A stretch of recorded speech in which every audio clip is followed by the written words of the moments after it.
Welcome to the Path Forward podcast. I'm your host, Augie Gillarducci.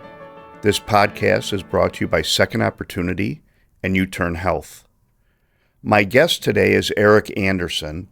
He's here for our 14th episode, and I actually met Eric through a previous guest of ours, Justin Knapp from episode number 7. And by the way, that young man has a terrific story. If you haven't seen episode 7, I encourage you to do so. And Eric is going to join us today and share a little bit of his background and really his start at a very young age in the justice system. So, Eric, welcome. Thanks for having me. I definitely appreciate the opportunity. We like to start the same way every time, and I'm just going to ask you to generally share your story with us from when you were young and the types of things you used to do as far as play sports or, good in school or whatever it might be. We want to learn a little bit about how you got to the point that you got to, and then we take it forward to present day. So if you'll take a few minutes and share your story with us, and also keeping in mind that your story is being heard by men and women that are currently incarcerated, located throughout the country. And actually, this podcast is also watched through traditional podcast channels by formerly incarcerated individuals, some of whom are struggling to get traction, to get back on their feet. And it's also watched by family members of incarcerated individuals. So you have an audience that will be, frankly, they'll be riveted to your story and how things happen, but that's really who you should be keeping in mind as you explain what your situation is. Sure. So I was born and raised on the southwest side of Chicago. Mostly I live very close to Midway Airport, right kind of on the edge of the southwest part of the city there. I had a pretty stable family environment. My mom and dad were together, are still together to this day. They just celebrated their 46th wedding anniversary. So super proud of that. But growing up over there, I went to Catholic school, St. Rene, in that neighborhood, Garfield Ridge. I had a pretty solid school upbringing. I did pretty well in academics. I struggled a bit with acting out, and it turned out to be a thing that was really a catalyst for me, struggling in school for acceptance from my peer group. Growing up, I didn't really play sports. I played intramural sports at our Catholic school, but that was not like a very competitive or high intensity kind of sports situation for me. So that was just kind of run-of-the-mill neighborhood stuff. And eventually I went to a Catholic high school, a really good school, Mount Carmel, on the south side of the city, very far from where I grew up as far as it went for transportation at 14 years old. But yeah, that's pretty much my childhood in a very small nutshell, growing up over there. And then at some point in your life, just like in mine, just like many of the people that are listening or watching this right now, you got involved in some things where you took a wrong turn, and it ended up badly. So would you share with us a little bit about that? Yeah, definitely. This is a real important thing for me, sharing this perspective that I have with this. It took me a long time to get there, to really understand. So growing up, as I kind of mentioned, I had a real desire as a kid to an unhealthy level for acceptance from people, whoever that was. And in a big way, that was my peer group. And so growing up in Chicago, the opportunity for engagement in things like gangs and stuff like that was, prevalent. And I, as children do, made terrible choices and joined a gang. And I found that acceptance to be stimulating and what I was looking for as a 13 or 14-year-old. And I fed on that. I built up my activity in the gang, and eventually I committed a shooting where 2 people lost their lives when I was 15 years old. And that's a thing that I live with. It took me a long time to be able to talk about that in a way that didn't feel superficial or like I was minimizing what happened. Um, I was originally sentenced to life without parole, and that sentence is something that I served for about 20 years before I was ultimately resentenced under a United States Supreme Court decision that came out in 2012 named called Miller versus Alabama. And after that decision, a few years, court mechanisms taking the time that they do, in 2015, my original life without parole sentence was vacated, and I began proceedings for a new sentencing hearing. I was ultimately resentenced in 2017 to a term of years, 60 years, at 50% credit rate because I was incarcerated prior to the current sentencing scheme in Illinois of truth in sentencing, which would have mandated me to do 85 or 100% of my sentence. So I ultimately served 27 and a half years of that sentence. I went in at 15 years old in 1995, and I was released April 25th of 2023 at 43 years old. So at this point, you've been out a little bit more than a year. Just about 14 months. You know, I think we have to be honest when we speak about this. One of the things that I observed when I was away, I went in at an advanced age. I was 45 years old when I got locked up, and I was incarcerated with a lot of men that were in their 20s. And I did see a pattern to some degree that people that were locked up young and were incarcerated during their 20s, they really were behind a little bit in adapting to things socially. I think that's the 20s are when we really mature socially and come to an understanding, and as far as how we act and behave as a mature adult. And it's very difficult to do that when you're incarcerated.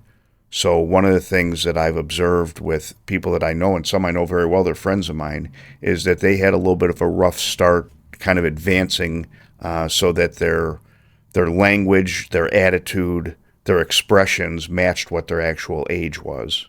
I want to commend you with where you're at and what you've endured and the way that you're handling yourself. I know that when we first come out, there's so much that comes at us. You know, when we're incarcerated, the world moves, 20 miles an hour? When we get out, the world moves 100 miles an hour. So it's really trying to keep up and learn the things that we're trying to learn so that we can advance ourselves. But we're still, I think many of us still have some guilt and shame that we're dealing with. I think we're still trying to find kind of a rhythm to what life is supposed to be like after being in such a structured environment of incarceration, and then trying to fit into the general flow of society.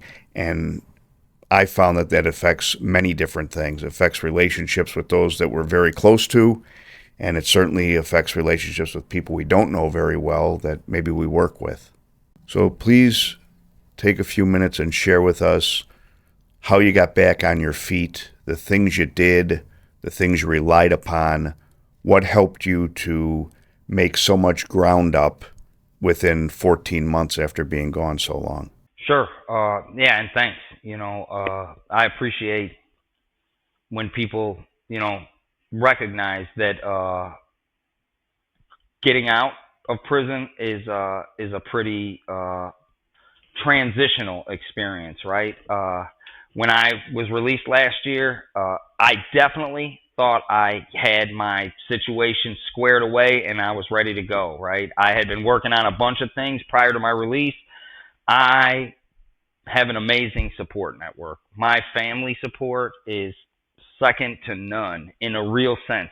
They do not take second place as far as support goes, ever. They're number one, and they've always been like that since I started my incarceration and before that. I just wasn't in a position to understand what that really was. But after my release, I really thought that I had put myself in a position to succeed, and I had in so many ways, right? I had that family support, and part of that support is that My mom is a co-founder at Restore Justice Foundation, an Illinois-based nonprofit policy and education uh, foundation that really works to educate the public and legislators about issues concerning the long-term and over-incarceration of people, and specifically of children and young adults. When I talk about the foundation and the work that we do here, I generally talk about it and I say that at our heart, what we really believe is that no children are disposable, regardless of whatever harms they may have committed at any point in their life.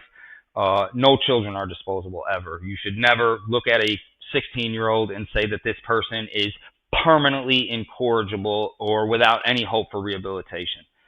With that being the context, when I got out, I was allowed to participate in an apprenticeship program here at Restore Justice.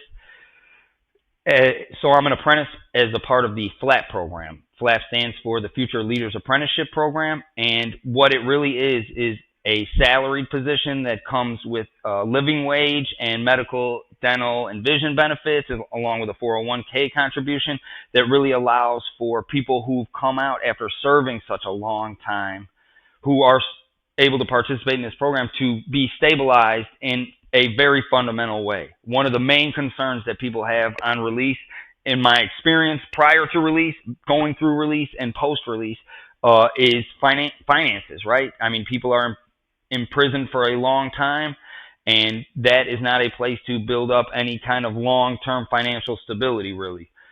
So this program allowed for me to have that stability, and the secondary function, the primary goal of it, but the secondary function of that financial stability is to give people the freedom to find where are their passions as far as working in a nonprofit sector, especially if it's related to criminal legal reform, but just generally working in an office or at a nonprofit specifically. It allows for myself and others to learn, office skills, interview skills, resume building skills, and things like that that really allow for a freedom to determine what my outcomes would be that people lack in a lot of ways. During my apprenticeship, what I've really focused on, besides just the general learning, technology, we talked about, you kind of mentioned learning a smartphone. People had cell phones when I got locked up. I had talked on a cell phone in 1995, and that's about the extent of that. That was nowhere near what a phone is now and how necessary it is for people's everyday life. It was one of the learning curves I had. I definitely thought I could get out and not really worry about a cell phone, and I found that I was completely wrong. Everything out here, it functions around your phone, and there's no getting away from it. But anyway, what I've been doing at Restore Justice, specifically following my passion, is engaging in restorative practices, specifically peace circle keeping. It's a practice that I came to very close to my release during my incarceration, peace circle keeping specifically. I had gone through a long transition during my incarceration of like a hopelessness for ever being released, and then being given a second chance and an opportunity for release. I really did a deep dive on like what that meant for me. One of the major futilities and frustrations of prison, especially in Illinois in my experience, is the futility of being locked in the cell. I mean, yes, it's uncomfortable and the deprivations are very, very much a struggle day to day. But a thing that I think is not recognized as prevalently as it should be is that being locked in the cell prevented me from doing anything that could in any way try to mitigate or repair the harms that I caused in my life, right? And so, like, coming to that realization with a second chance, it allowed for me to really think creatively about, like, how could I engage in that repair, if at all, right? And what would that look like for me? And as I had matured, I had done the typical textbook thing that psychologists and neurologists talk about with kids aging into adulthood, which is that I aged out of the risky behavior mindset and really started looking at myself and taking a deep dive into like who I was and what my motivations were day to day, every day, regardless of my external circumstance. How was I interacting with that, right? And that's not to mitigate at all or concede in any way that being imprisoned is not a terrible, traumatic, hurtful experience. I'm not saying that at all. It definitely is those things. And through those things, what I found in myself was an ability to persevere and really internalize, like, who am I and what are my motivations? And for me, after my release, it was to try and repair the harms that I caused as a child, right? And the subsequent harms that I engaged in, after incarceration. My uh, responsibility did not end with being sentenced to life without parole for what I had done in my life. And the things I had done preceded and came after the thing that got me incarcerated. So just taking everything in totality, I really looked at like what are the ways I can contribute to creating better outcomes for people. My thought is that we are never going to be starting from a spot of zero when it comes to who has committed harm and people who have been harmed. We are always in a continuum of this just happened, this is happening, and this is about to happen. And that being the case, there is an opportunity for me to step in and bring what I feel are very healing and beneficial and restorative tools that I've learned to people who are currently incarcerated. So following that, I started this Peace Circle training. I helped create the program at Kiwani Life Skills Reentry Center, the last facility I was in, this Peace Circle training. And when I got out, I partnered with the woman who had come in to Kiwani to do this circle training. Her name is Sister Janet Ryan. She works at Precious Blood Ministry of Reconciliation, a Catholic restorative justice hub in the back of the Yards neighborhood on the south side of Chicago. So she and I, since my release, I think the first time we went in was 4 months after my release. She and I have partnered up, and we go in and we do a 4-day, 7-hour-a-day, full-on Peace Circle Keeper training that really tries to share the tools and best practices that we have learned through circle keeping inside and outside of facilities. And we try to give those tools to people who are currently incarcerated so that they can be the pebble in the pond in the opposite way of detrimental actions, right? We believe that hurt people, and subsequently heal people. And if we can bring some of these tools that help to heal people, we feel like that is a thing that spreads within the culture of the DOC. That's kind of one of the main things that I've been working on since my release, definitely. Wow. Eric, that's a lot to unpack right there. You had mentioned on the inside and the mindset that you had on the inside. But then when we get to the outside, there's so many different things. I read a book about a concept called post-traumatic growth. And the idea behind that is that we can start to feel better about ourselves and a little more on solid footing when we recognize what we've been through and we use that as our source of strength. And I will say that, I've been out going on 7 years, and, it's wonderful. Please don't get me wrong. It's wonderful. Freedom is a wonderful thing. Being away from incarceration is a wonderful thing, but life is not a walk in the park. I remember one of our previous guests, Johann Slakur, was talking about how it's no cakewalk out here, and it's not. There are challenges every day that we have to deal with, and sometimes when going through a bad time, I find I rely upon the fact that no matter what it is that I feel like I'm going through in that moment, I know that I've dealt with worse, and I've been able to endure that. It's said many times that 95% of those that are currently incarcerated at some point will be released. And I speak in front of groups a lot. It's one of the things I enjoy doing, and I carry the message about being incarcerated and how we certainly, given the opportunity when we get out, we can contribute to our employers, to our families, to our community. But I think the main part of that is recognizing the journey that we've taken to get that far. We don't walk around with a sign around our neck that says just released or formerly incarcerated or convict. And so when I talk to groups, I talk about that, we could be sitting next to you at a soccer game for our children, or I could be standing behind you in line at the grocery store, or we could be, at a dog park at the same time. And you wouldn't know just by looking at me or looking at anyone that they had been locked up.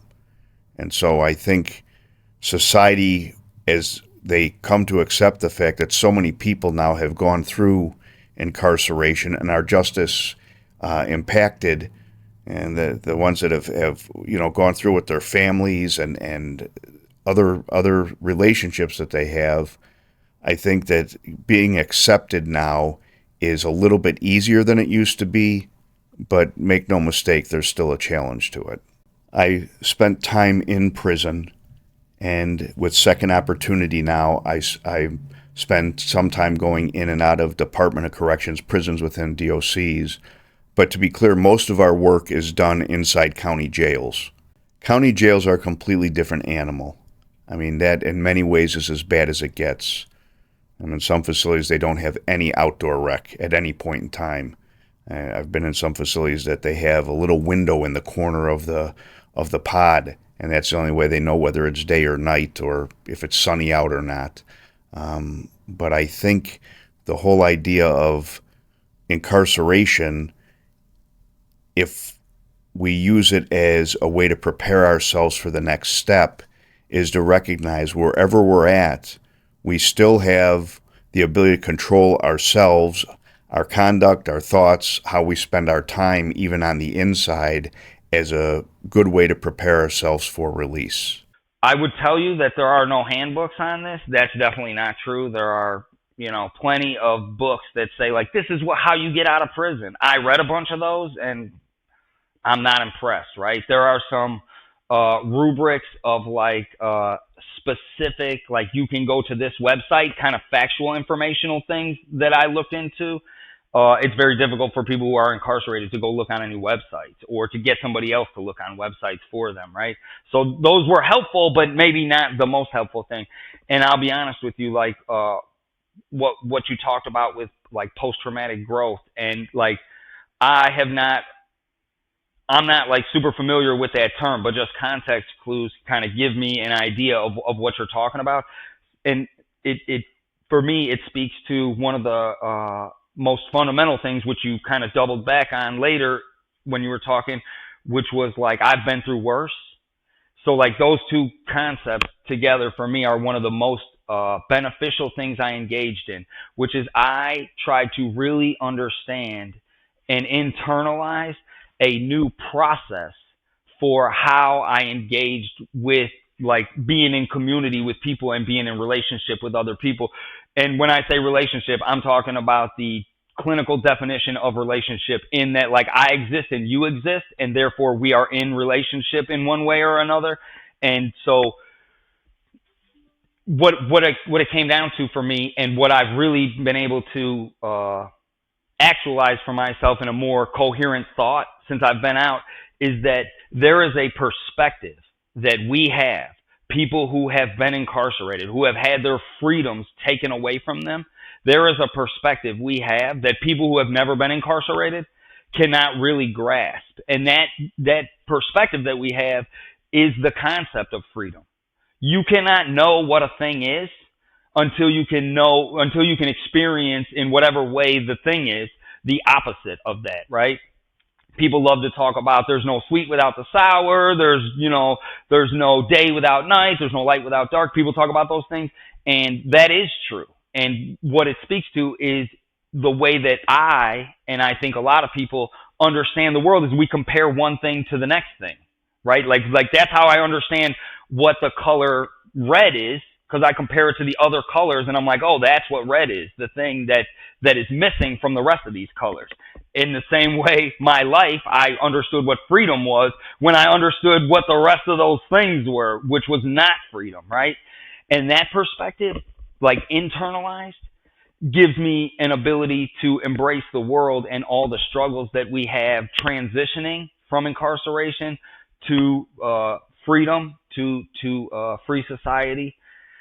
It gives me an ability to endure the things that are frustrating to me, the things that I can't understand about other people that who have not been incarcerated.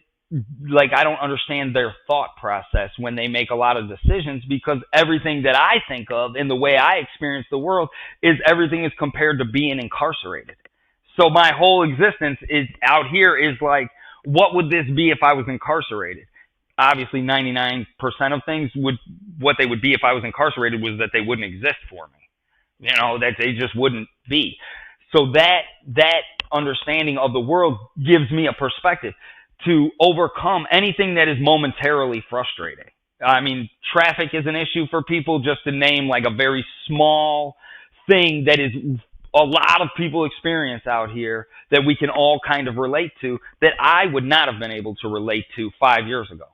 You would have told me about traffic 5 years ago, and I'm like, people talked about it, and it was an abstract concept for me. Being stuck in traffic didn't mean anything to me. For me, it meant waiting on a line movement to the chow hall an extra 5 minutes. Oh, I'm stuck in traffic, like that's what that meant. But now I see how frustrating it is for people, and I can see why that is, right? I've been stopped on Lakeshore Drive at a dead stop going 0 miles an hour for 35 minutes. I mean, that is frustrating. And if you have somewhere to go and you don't have the perspective to say like, well, it could definitely be worse. If you don't have that immediately, if the traffic frustrates you, that can lead to, very lightly stressors on yourself, which is bad for you, but very strongly acting out in frustration, which can escalate and lead to all kinds of terrible things. So for me, the main thing that I internalized prior to my release that's been a help for me is like a philosophical perspective of like, I'm free. And every day it's so amazing for me. Like I just can't take myself sometimes of what freedom is. Like, I'm just like, this is so amazing. Like I can't describe it for people. That can be difficult, right? That can be traumatic, but it's a eustress, not a distress kind of trauma. Like it's a good, like, personal growth stress for me, but I can see easily how it would not be that if I didn't have that grounding for myself. I'm not saying that thinking process would work for everybody, but like for me, it definitely is a benefit. And then more tangibly, and kind of maybe that might be more helpful to people to hear about, I engaged with every single thing I could prior to my release. I mean, and I know that's easier said than done. I got out less than 14 months ago, and I know what it is to try and get into programming when spots are limited, and I know what that can look like when we can. I felt like people were getting preferential treatment over me. I know what that frustration was. I was very lucky in that my journey, my lived experience, I was in prison. I went to prison when I was 18 after getting sentenced to life without parole. And I stayed there till I was in my mid-30s with that life without parole sentence. And I had a realistic understanding that, number one, I was guilty of this crime. And number two, I was sentenced to life without parole, and I had no more appeals. So I had a hopelessness of ever getting released foisted upon me that allowed for me to experience a freedom of choice, in that I could decide every day what I chose to or not to engage with. And as I grew older and matured more, I chose to engage with things that were beneficial and positive, as opposed to what I looked at as like cutting corners or taking an easy way out of things, even when that was a very real opportunity. Eric, the way that I generally conclude these episodes is to ask you to just look into your camera and talk to the men and women on the inside, and just tell them what's on what's on your head, what's on your heart, as they go through some dark days like we went through, as they have uncertainty that they're facing in their thoughts, at least, of what the future is going to hold. And based on your experience now, being out 14 months after a long time inside, if you would share with them some of what your message is. Yeah, definitely. I think the main thing for me is that it is possible and probable, if you want it out here, to be successful in whatever area you choose to work in. I'm not saying that it's easy, and I'm not saying that it is all rainbows and unicorns, but it is definitely possible if anybody can just look at my life and understand where I was and where I am today. I feel like it's a major tangible example of the opportunities and the possibilities out here. I was sentenced to life without parole for a crime that I was guilty of, that I committed when I was 15 years old. And today I'm sitting in an office at Restore Justice in Chicago, downtown, and it's a beautiful day outside. And that is not an accident or just happenstance. That is a thing that I actively work for in my life. And the way I work for this is that I do my best at every opportunity to be a good person. I ask myself, what is the decision here that a good person would make? And I make that decision, regardless of how hard that decision is to execute or how difficult it makes my day or my life at any given point. I have found that living my life with purpose, of being a better person and trying to contribute back and just pay things forward, has really paid real dividends in my life. There's a lot of struggles going through the transition of release. It's a very traumatic experience. The change is instant. A very smart woman told me the change is instant. I stepped over a threshold of a door. I went from inside of there, I was incarcerated, and outside of there, I was free. And that change was instant. But the transition in my heart and in my head of like what was possible every minute of the day was stuck in incarceration for a long time, and it still is in a lot of ways. But the transition, the beautiful transition that I'm going through, is allowing me to understand the possibilities, or hopefully understand more and more of the possibilities of what's available. And that's not true of me exclusively. That is true of every person who is released from prison. And I'm not saying that those paths are easy at all. I'm never saying that. It is difficult, and there are struggles, real struggles. And some of them do not seem like real things to people who have not been incarcerated. But another message that I would like for people to hear, especially people who are looking at getting out of prison,